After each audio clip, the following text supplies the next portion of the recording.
Alright, I'm back with another video, and this is going to be an unboxing of the new MacBooks. I got a 14-inch MacBook Pro, and I had to go and pick it up from a UPS access point because I was out of town for the week when the Mac came in and wasn't around to have it signed. So I was out in London in the UK, so shout out to my brand new London fam. So let's get right into it. There's a nice little pull tab here. Let me snap that open and we'll open it up. And of course, as usual, I'm upside down, but this is pretty nice. The cardboard outer packaging is pretty cool. So what I have here is the silver 14-inch MacBook Pro. Let me set that aside. And the configuration that I got it in is with the 16 gigabyte of RAM and 1 terabyte SSD, and also with the 16-core GPU. So this is what one of the prefixed configurations that Amazon had, so I went with one of those because I purchased a lot of my electronics on Amazon. I've been using the M1 Mac Mini from last year for about a year, so there it is sitting over there. And I have been pretty happy with that computer. It hasn't really had any drawbacks as far as I'm concerned. Sometimes I notice when I'm editing like a large batch of Lightroom photos and I'm, applying a preset to all of it, there's a little bit of a hang up when I'm going through pictures and things like that. So that's part of the reason why I thought, let me try going back to a laptop. And the other thing, of course, is that, I gave that a try, the desktop, for a year because it was cheap. That Mac Mini is the absolute base configuration, so it's 256 gig only, 8 gigs of RAM. And I think the RAM limitation sometimes I felt because apps and stuff felt a little slow here and there. And more importantly, I was not mobile with that. So, my computing needs are pretty basic, and I don't really take my laptop around or need it for work or anything like that, my computer that is. But sometimes if, my wife is sitting at the desk, I'm not able to use my desktop stuff for photo editing or video editing. So that's part of why, part of the motivation to try out a laptop again. So here it is, the 14-inch MacBook Pro. And right off the bat, it is pretty heavy. Before I unwrap that, we'll quickly take a look at the cable, the charging cable. Oh, this is a really nice, oh yeah, that's pretty cool. This is a nice braided cable with the MagSafe end over here.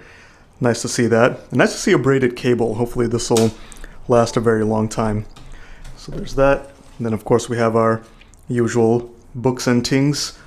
And what do I have in here? Let's see. Some paperwork, the warranty and stuff. And what I also wanted to look at, oh, maybe I don't have, oh, there it is. The Apple stickers. This is pretty cool. This is my first time seeing black Apple stickers. I always see the white ones, and I never use it. I'm not going to use this either, but pretty cool to see the black. Maybe I will use it. We'll see. So we'll set that to the side. And then lastly, in the box, we have the power brick.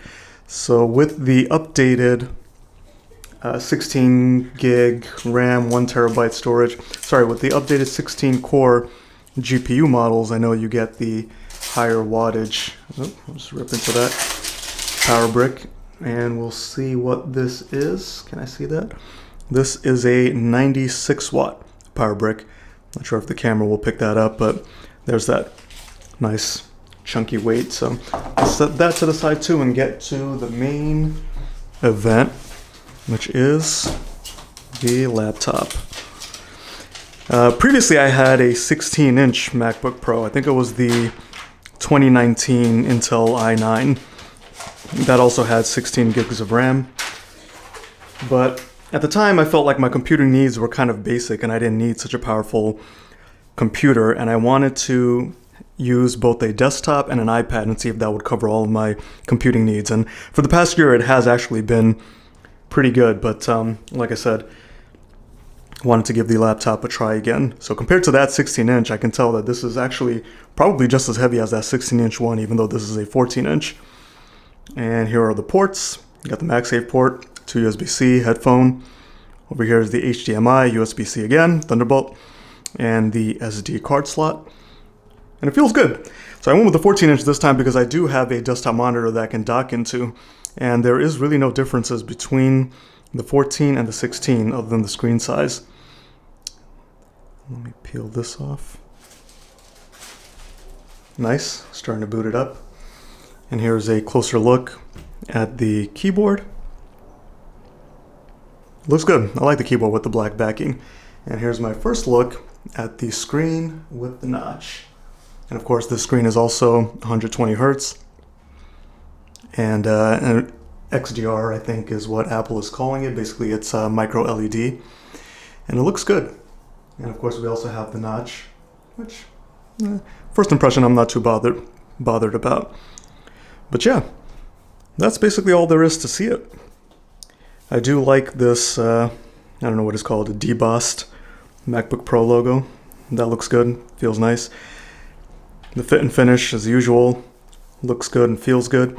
And as I was saying, I went with the 14-inch this time so I can, be a little bit portable around the apartment. And if I ever do take it out, I usually don't.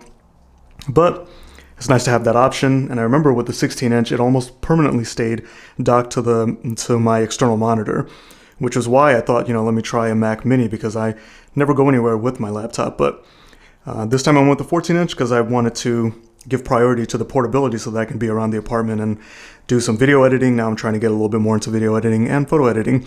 So I'll go set this up, and that's all there is for my first impressions. Hope that helps some of you out there. Thanks for watching.